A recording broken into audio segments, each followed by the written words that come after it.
ঢাকা ও চট্টগ্রাম সহ দেশের বিভিন্ন স্থানে ভূমিকম্প অনুভূত হয়েছে। রিক্টার স্কেলে এর মাত্রা ছিল 5.9। 3 ফেব্রুয়ারি রাত 9:30টার দিকে ভূমিকম্প অনুভূত হয়। এর উৎপত্তিস্থল ছিল মিয়ানমারে। তবে যে ফল্টের কারণে ভূমিকম্প অনুভূত হয়েছে সেটি খুবই সক্রিয়।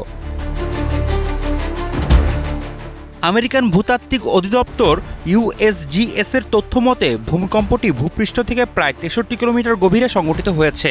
এই ভূমিকম্পটি একই ফল্টের উপরে সংঘটিত হয়েছে যে ফল্টে 2024 সালে 7.5 মাত্রার ভূমিকম্প সংঘটিত হয়েছিল।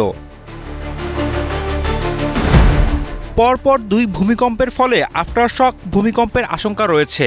রাতের ভূমিকম্পটি কক্সবাজার শহর থেকে দক্ষিণ পূর্ব দিকে 200 কিলোমিটারের কম দূরত্বে রয়েছে। এ কারণে বাংলাদেশে অনেক ভারী ভূকম্পন অনুভূত হয়নি।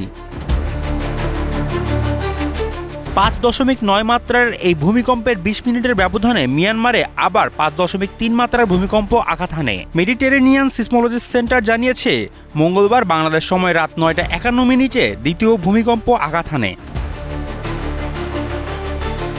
শাহেদ আলম ফাহিম, কালের কণ্ঠ।